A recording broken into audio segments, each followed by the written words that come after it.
Yo, it's Guido coming at you with Tactics Talk. Welcome back, everybody, and welcome back to World of Tanks with me, Guido, and my Scorpion G Tier 8 German TD, Premium TD. And we are here on a Tier 9 and 8 battle.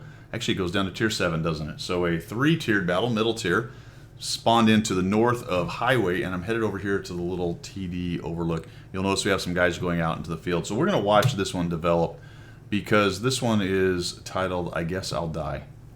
So let's see what happens, because very interesting thing, and it I think to some extent illustrates a little bit of the change in my play style as I become a little bit more careful and then a little bit better at reading the battle. So let's watch this thing develop. 34-100 headed over there, the SP1C or IC, as I've been corrected lately. It's an STI, fellas, and it's a SPIC. And you should not phonetically say SPIC because it's a bad word. So anyway, the Comet's getting hammered. Look at the TD to my left was seen. So I'm going to take a little shot and I'm going to bounce. I'm thinking, okay, that's all good. And then what happens? Oh, geez. Lit. Somebody's close. Somebody's down in the bottom, in the river bottom there. And holy cow, thank goodness I bounced one. I eat another one. And I'm in big trouble. And not only am I in big trouble, the team is in big trouble. And I take another hit. I'm down to 530 hit points. I'm thinking, oh boy, guess I'll die. But I survive.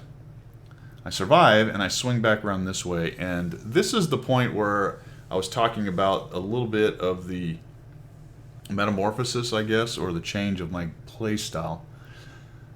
In the past, I'd have come here, I would have tried to get one more shot. And then I would have been smarter, and I'd try to back up and use the bush and get a shot, and then maybe one more as somebody else came up the hill. And then I guess I'll die.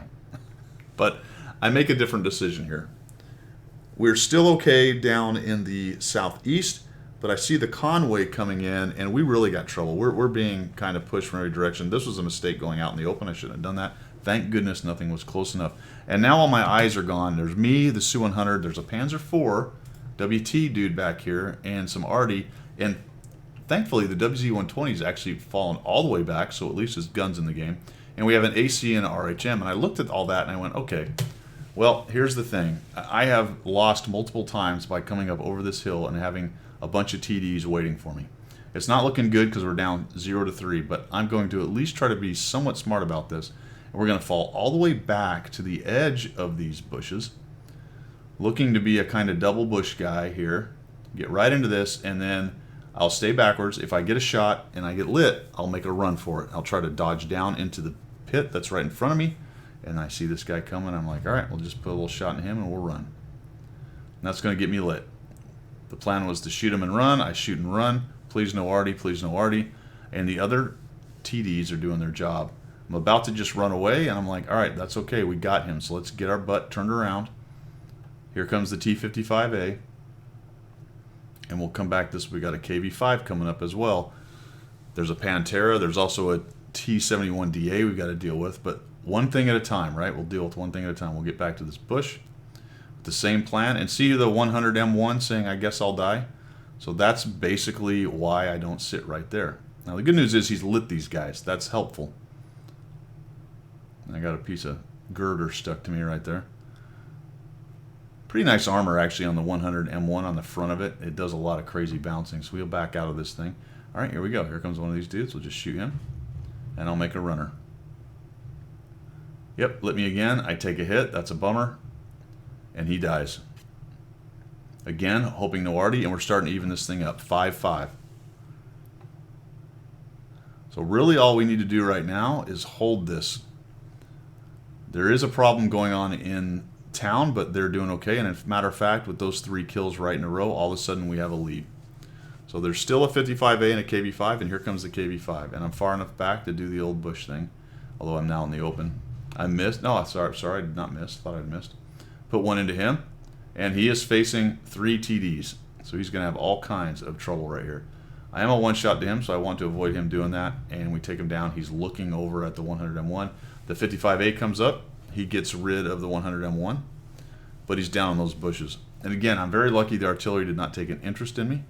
Unknown who he's shooting at. But they've won in the town, so we'll come back to the bush. Do a little spinner and rinse and repeat. I see the 100M1 coming over. There's a Chi-Ri somewhere around. What you really have to watch for at this point is somebody coming up about right here, although these guys should have shots on them. And there's also a divot right here that's also very easy to come up on. So there's one of them there, the Chi-Ri, but he's out in the open. He's about to get shot at from the Tiger, the Suma, the RHM, the WZ. There's all kinds of guys along that ridge right there. So this is probably really not the time for them to push, but they do. That's very helpful to us. I would love to go to the edge there, but I figure the T-55 is there, and I'll be swept by fire by all kinds of things, more than likely. The RHM gets caught out up on the top of his ridge right there, and down he goes. And now it's just going to be a careful attempt to find these guys. I see the 55A has actually switched over to there. And all of a sudden the 100M1 shows up, or the 101 comes over here. He's looking for shots.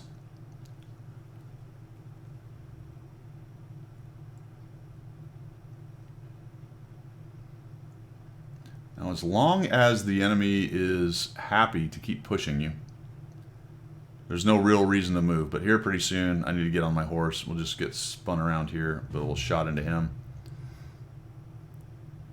Now he's moving. Just waiting for the reload here. He's coming right at me, hoping to see me or bounce this shot. And we'll knock him down, and now we're down to a Sturv. 2,230, 1,211 assist, and all of a sudden the Sturv shows up. That's very helpful. Thank you, Mr. Sturv. And we'll take him down to total out at 2,400. I think there was another blind shot or something in there. Might be 2,700. But anyway, 2,447, 1,211 assist damage with 3 kills. And the old I guess I'll die thing. You know, sometimes it's not going well. And the best option is just to fall back and bring the enemy team into you. I do preach a lot and talk a lot about being an aggressive player, but if that's not working out, then you need to flex to a different plan and react to what's going on in the game. And, you know, I've had that a lot where I just like, yeah, I guess I'll die. I'll just sit in this bush and get my one shot. Well, you know what? Fall back a little bit further. Fall back a little bit further and see if you can't get 2 shots or maybe 3 or 4 or whatever it is I ended up getting extra right there. Just one example of that. Also a pretty good example of why you don't push up onto the cap on this game. Once they won the field, and I think this applies more coming this way to the north cap than it does to the south cap. It's a little bit easier to push the south cap by winning the field and coming in this way. Pushing the north cap is very, very difficult, precisely because of exactly what just happened right there. If you're looking at the enemy team and they're us and you've got 4 TDs sitting back there, yeah, you probably don't want to be coming up and over this ridge right here, more than likely. All right, guys, thanks for tuning in. I appreciate it. I appreciate the support, as always, and we will see you.